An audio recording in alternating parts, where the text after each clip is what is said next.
I never thought I'd be the one holding the match to my own marriage, but there I was, flicking it alive in the dead of night, watching the flames lick at the edges of everything we'd built. It started with a single email, my boss's resignation letter, forwarded to me like a poisoned gift, accusing me of embezzling funds from the company's slush fund. By morning, HR had frozen my accounts, the cops were at my door, and my husband, Mark, the man who'd sworn to stand by me through hell and high water, looked me dead in the eye and said, "You're on your own, Juliet. I can't afford your mess." That was the hook that snagged my soul, not the betrayal itself, but the casual cruelty in his voice, like he'd been rehearsing it for years. We'd met in the trenches of corporate America, back when I was a rising star at Vanguard Financial in Chicago's Loop, crunching numbers for hedge funds that could buy small countries. Mark was the charming sales guy from the floor below, all dimples and dirty jokes, the kind of Midwestern boy who'd grown up in a suburb of Milwaukee with a garage full of half-fixed Harleys and dreams of Wall Street glory. I was the Chicago native, daughter of a South Side cop and a nurse, who'd clawed her way through Northwestern on scholarships and sheer grit. Our wedding was a whirlwind affair at the Art Institute, under the Chagall windows, with craft IPAs and deep dish pizza for 200 of our closest colleagues. We bought a condo in Lincoln Park, 2 bedrooms, exposed brick, a view of the lake that made me feel like I'd made it. But beneath the Instagram filters, cracks were forming, hairline fractures from late nights and whispered resentments. The embezzlement charge hit like a freight train. I'd been covering for Mark for months. It wasn't my idea. He came to me one rainy Tuesday, eyes wide with that boyish panic he wielded like a weapon. "Jules. Baby. I fucked up. Just a little skim, client escrow. Nothing major. If they audit, it'll tank my bonus. Maybe my job." He was sweating through his Brooks Brothers shirt, the one I'd ironed that morning. I loved him then, or at least the version of him that made me laugh over burnt toast and whispered "I love yous" in traffic. So I did it, rerouted a few transfers through my login, buried the trails in dummy accounts. It was supposed to be temporary, a white lie in a world of gray ones. But the audit came early, triggered by a whistleblower, some junior analyst with a grudge, and the trail led straight to me. Mark, clean as a whistle. He'd scrubbed his fingerprints weeks ago, looping in an IT guy from his poker nights. The fallout was biblical. Fired on the spot, badge yanked, escorted out by security while my team averted their eyes. The police interview was a blur of fluorescent lights and stale coffee. They let me go with a "don't leave the state" warning. But the damage was done. My name was mud in fintech circles, blacklisted, unemployable. I stumbled home to our condo, expecting Mark's arms, his apologies, maybe even a plan. Instead, he was packing a duffel, keys to his Audi in hand. "What the hell? Mark?" My voice cracked like cheap glass. He didn't even look up from folding his polos. "You brought this on us, Juliet. The bank's suing. My promotion's in jeopardy. I can't have your drama dragging me down." Drama? I'd taken the fall for him, swallowed the lie to protect our life. And now? He transferred the joint accounts to his name only, froze the credit cards, even changed the locks on the condo, said it was precautionary until the lawyers sorted it. I was 37, with a resume stained in red ink, sleeping on my sister's couch in Pilsen, scraping by on gig economy scraps like freelance data entry that paid in pennies. That's when the rage bloomed, slow and poisonous, like kudzu choking out the light. I started digging, not out of spite at first, but survival. Hired a PI on credit, the kind who works out of a walk-up in Wicker Park with a desk fan and a bottle of wild turkey. His name was Eddie, ex-cop with a mustache that screamed 80s cop show. And he didn't sugarcoat. Your boy's dirtier than a South Side alley. Sweetheart. That skim? Tip of the iceberg. Turns out Mark hadn't just dipped into escrow. He'd been running a side hustle for years, funneling client funds into offshore shells tied to a crypto scam. The IT guy? Bribed.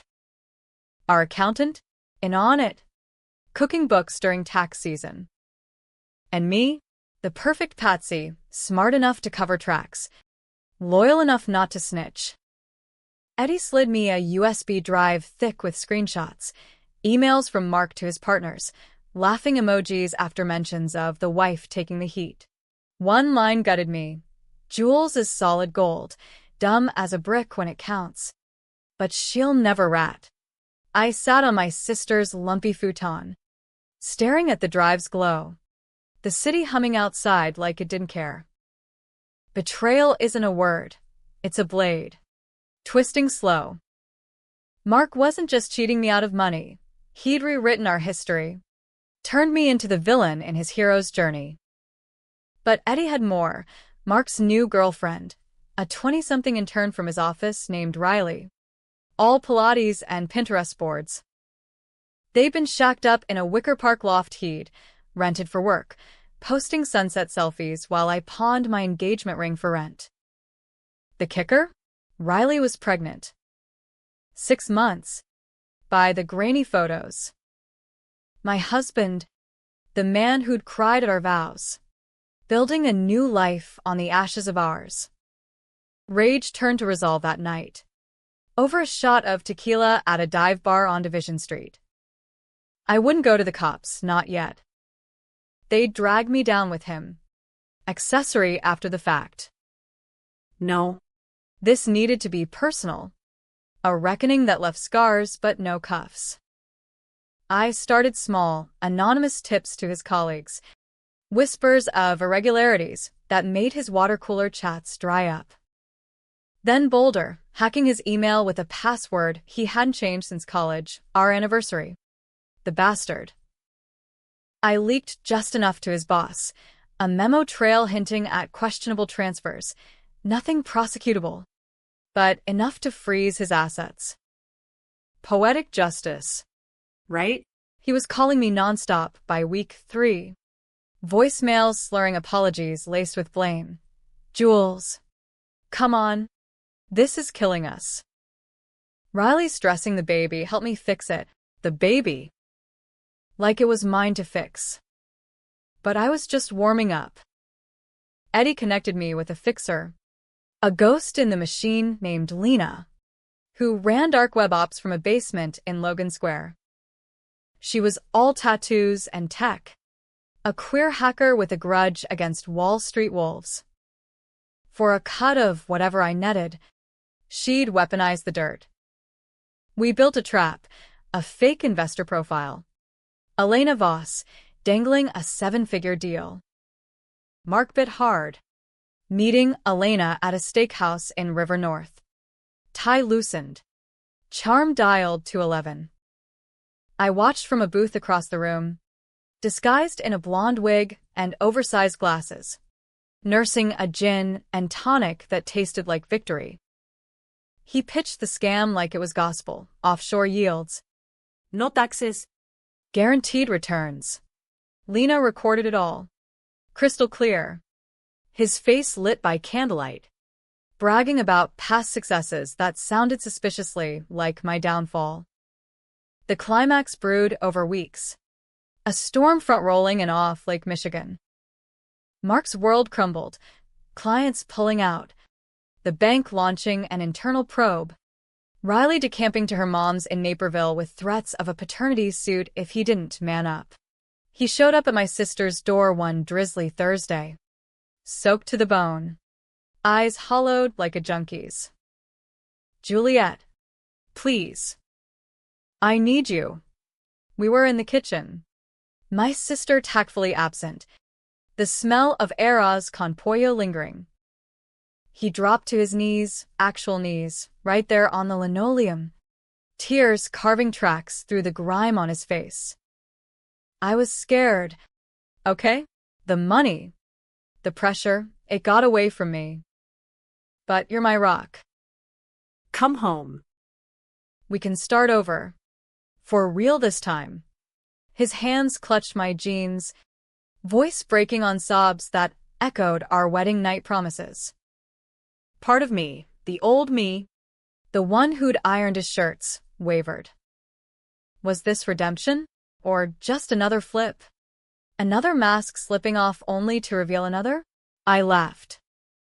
Not a giggle. Not polite, a full-throated, belly-deep cackle that bounced off the cabinets like buckshot. It shocked him still, his grip loosening as confusion flickered in his eyes. Laughing? Jules, this isn't funny. I'm begging you.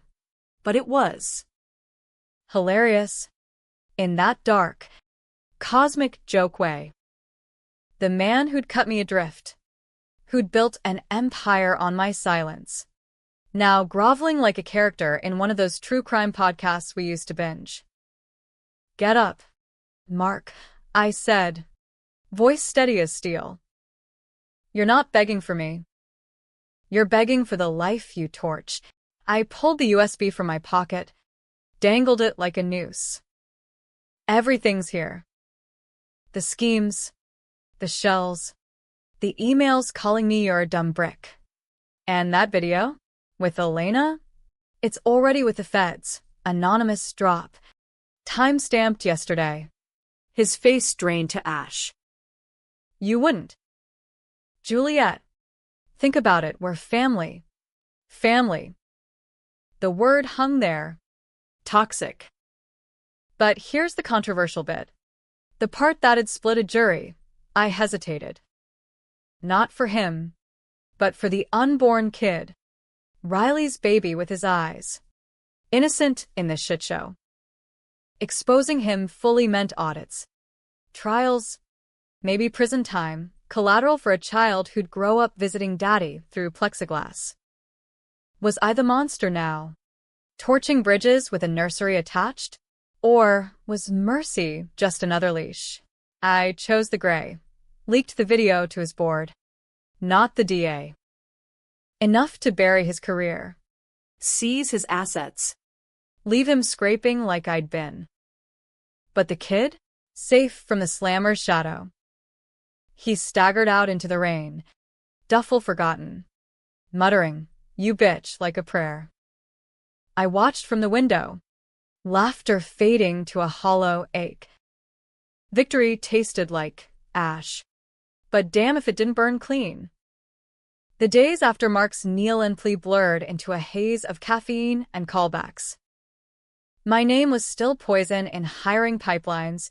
LinkedIn messages dried up like the Chicago River in drought, but whispers of my whistleblower status started circulating. A recruiter from a boutique firm in the West Loop pinged me. Heard you dodged a bullet at Vanguard. Ever consider ethics consulting? It was a foot in the door. A thread to pull. I took it. Renting a sublet in Ukrainian village with exposed ducks and a fire escape view of the L tracks rattling like my nerves. Lena crashed on my couch some nights, trading war stories over pierogies from the spot downstairs. She was the anti-Mark, blunt, unapologetic, with a laugh that cut through bullshit like a switchblade. You did good, Jules. Flip the script without becoming him. But revenge is a greedy bitch. It doesn't stop at one gut punch. Mark's flips weren't done, oh no. He was a chameleon, shedding skins faster than a snake in heat. A week post-confrontation, my phone buzzed with a block number. His voice, oily smooth. Juliet, listen. I get it, you're pissed. But this Elena thing? It's a setup. She's a plant. Probably from the feds. Help me fight it, and I'll cut you in. 50-50 on what's left. 50-50. Like we'd split the groceries back when life was potlucks and Packers games. I almost hung up, but curiosity, the dark twin of rage, kept me on. What's left? Mark? Your dignity? Or just the loft lease Riley skipped out on? Silence. Then a chuckle. Forced and familiar. See? That's my girl, Sharp. Look. I found something on you. That cover-up? Emails I kept. Backups. We go down together. Or we sail off to Belize. Your call. Blackmail. From the man I'd shielded like a human shield. It should have enraged me anew. But instead, it clarified Mark wasn't broken. He was evolving, adapting his con to the mark. Me. Eddie confirmed it over burner phones. Mark had lawyered up with a shark from Gold Coast. The kind who ate SEC cases for breakfast. They were prepping a countersuit. Painting me as the mastermind. Him the duped husband. Classic gaslight. Eddie grunted, puffing a Swisher Sweet. He'll play the victim card. Abuse spouse. Coerced into silence. Jury eats that shit up. Controversial? Hell yes. In America's court of public opinion, who'd believe the emasculated man over the cunning wife? Especially with my rap sheet glowing like a neon guilty. I didn't sleep that night. Paced the sublet's creaky floors. The city a symphony of horns and distant sirens. Secrets I'd buried clawed up. Not just the skim, but the why. Mark's gambling had started small, online poker during conference calls. Harmless fun, he'd called it. But debt snowballed. Bookies from the wrong side of Halstead breathing down his neck. I'd bailed him once. Twice. Wiring hush money from our savings. The third time, he begged for the corporate dip. For us, jewels. To keep the wolves away. Lies layered on lies. Each one a brick in the wall he'd built around us. And the deepest cut? I'd known about Riley months before the audit. A lipstick smudge on a collar. Hotel charges on the Amex. Confronted him once. Over Merlot at our kitchen island. It's nothing. Stress relief, he'd said, eyes pleading. I swallowed it. Because calling it out meant unraveling everything. Was I complicit? The betrayed wife or the enabler who'd looked away? Dawn broke gray and unforgiving. Lake Michigan churning like my gut. I met Lena at a coffee joint in Humboldt Park. Murals of revolutionaries staring down as we plotted. We hit him where it hurts, the flip. She pulled up schematics on her laptop. Mark's new consulting gig, a shady advisory for a fintech startup in Fulton Market. He'd pivoted, selling risk management to rubes. Same hustle, different suit. We crafted Phase 2, a honey trap, digital edition.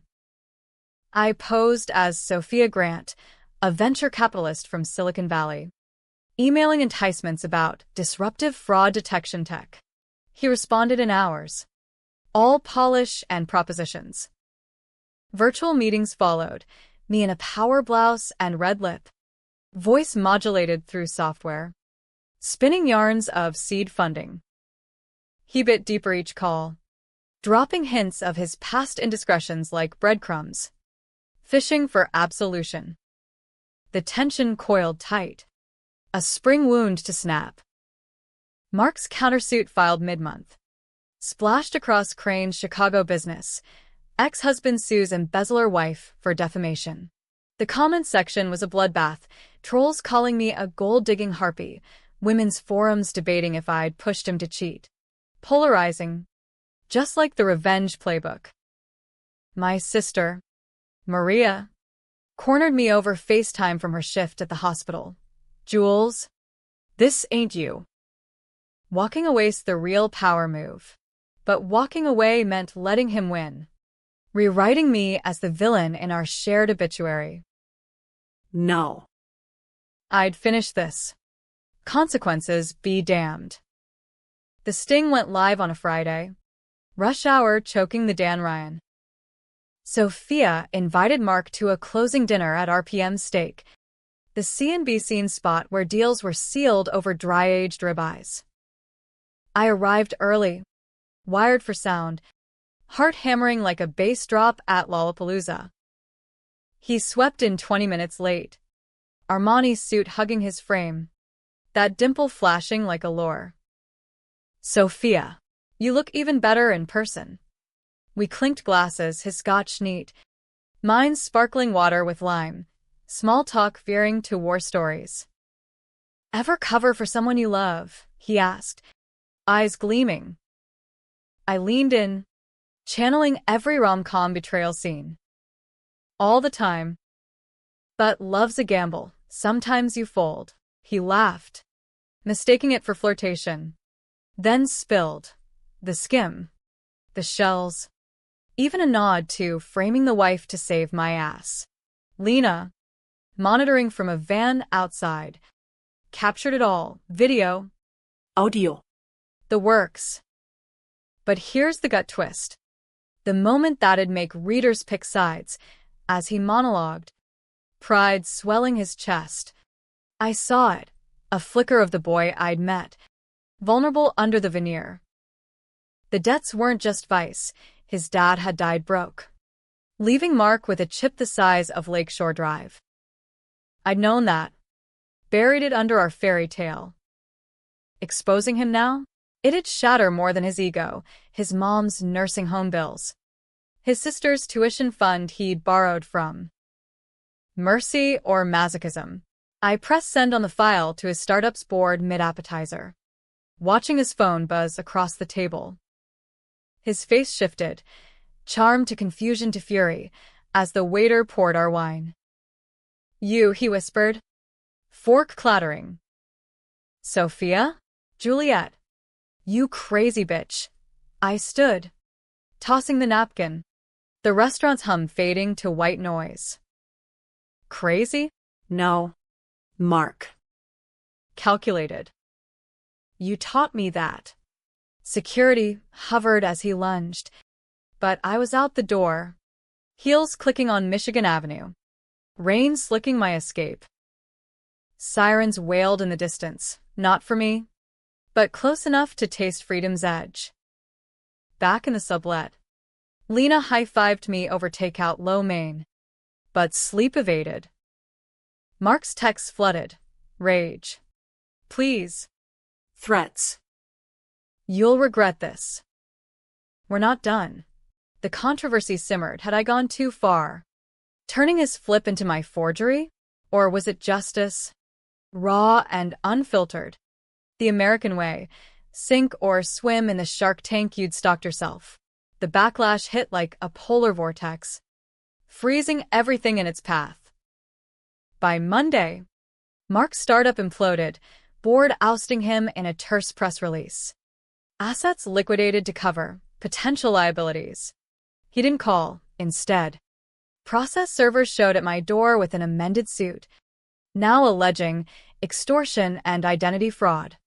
The media circus followed, local news vans staking out Maria's brownstone. A podcasted Meng for an exclusive on the Vanguard Vixens. I lawyered up with a pro bono firebrand from the ACLU, a no-nonsense Latina named Carla who'd cut her teeth on Me Too cases. This is winnable, Juliet, but messy. You sure you want the spotlight? Messy was the point. Mark's secrets festering in the dark had nearly killed me. Let the light burn. Public opinion split like the Continental Divide. Online, I was either saint or succubus. Justice for Juliet trending alongside poor Mark, with memes of me as a black widow sipping martinis over his grave. A viral TikTok dissected our wedding photos, red flags from jump, her smiles too tight, his eyes scream player. Women rallied in comment threads. Sisters, burn it down. Men grumbled about ruining a good guy over money. The polarization was electric. Debates raging in barbershops and book clubs. Everyone projecting their scars onto our shitshow. Even Riley resurfaced, posting a tearful Insta story from a Milwaukee suburb. Lost everything because of her vendetta. Pray for baby M. The baby. That innocent wild card. Now a pawn in the PR war. Guilt gnawed at me like termites in drywall. Had my revenge orphaned a kid before birth? Mark's next flip came sly. Through back channels. Carla relayed the offer during a strategy sesh in her Loop office. Skyline mocking us through the blinds. Full retraction of the suit. A quiet settlement.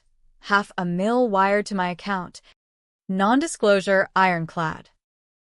In exchange, she arched a brow. He keeps the narrative. You both moved on, no admissions. It was temptation incarnate, enough to buy back my life. Erase the black marks. Start fresh in some sunnier zip code like Austin or Denver. I could taste it. A solo condo with skyline views.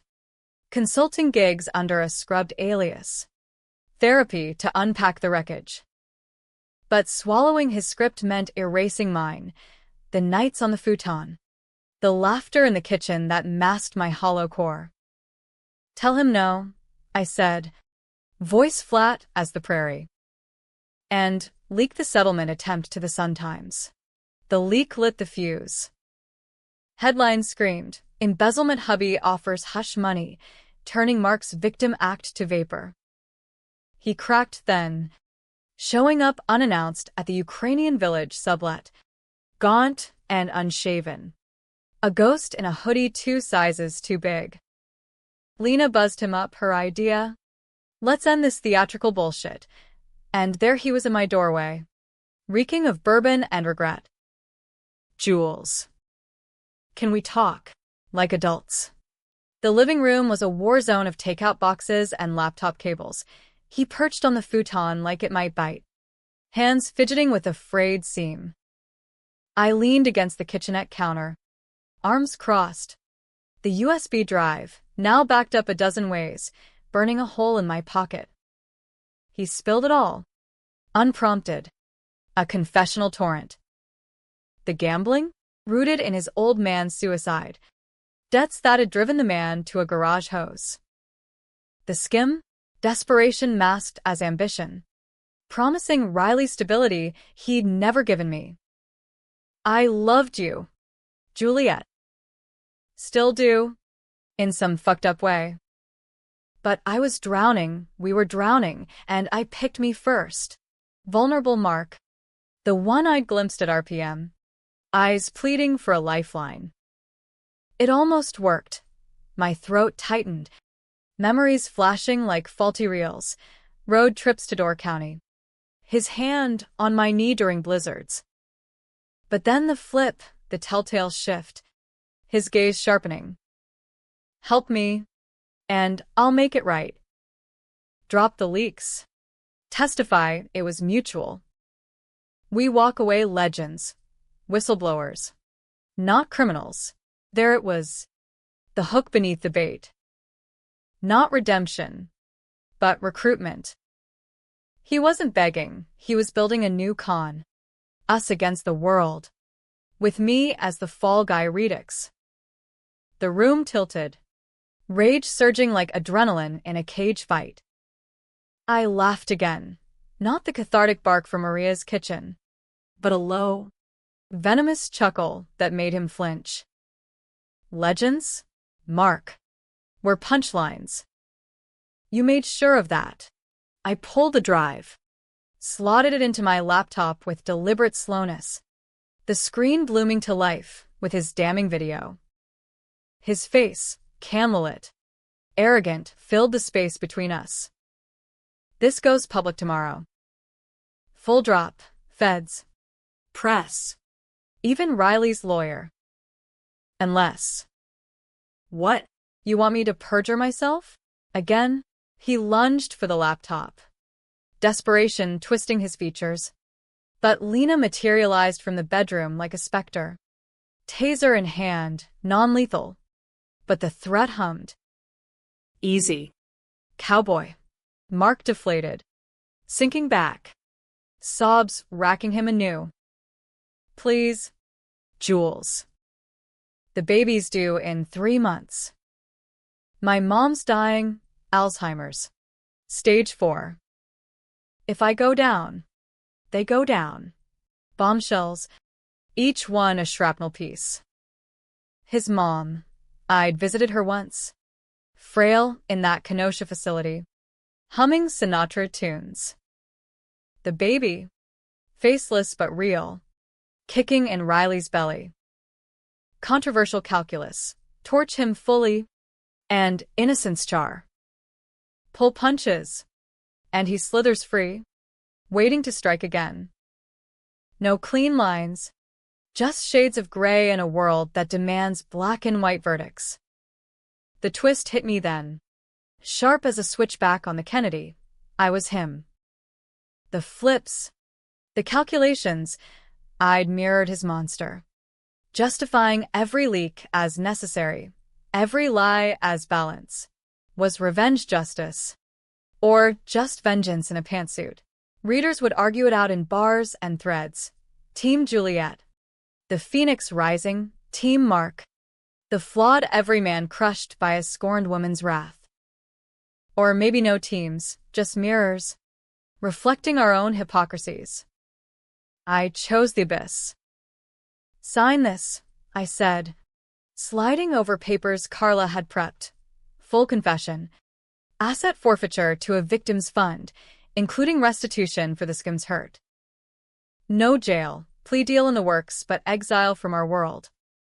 He signed, hands shaking, ink blotting like tears. Why? He whispered as Lena escorted him out. I didn't laugh this time. Because someone had to end the cycle. And it couldn't be you. Epilogue's a quiet thing. The feds wrapped it tidy. Mark relocated to some nowhere town in Wisconsin. Consulting gigs for mom and pops. Sending checks for the kid. Riley keeps the loft. Co-parenting via Zoom. Me? Landed a role at a nonprofit in Englewood. Auditing for good, fighting financial predators in the hoods I'd grown up dodging. Maria calls it my redemption arc. Lena toasts it as fuck you money. But in the small hours. Staring at the L's red glow. I wonder, happy ending? Or bikarmic tragedy? The baby's first cry echoed in a text from Riley. He's got your dimples, and I laughed. Soft and solitary. Maybe that's the real hook. In America's grind. We all beg eventually. Question is, who laughs last?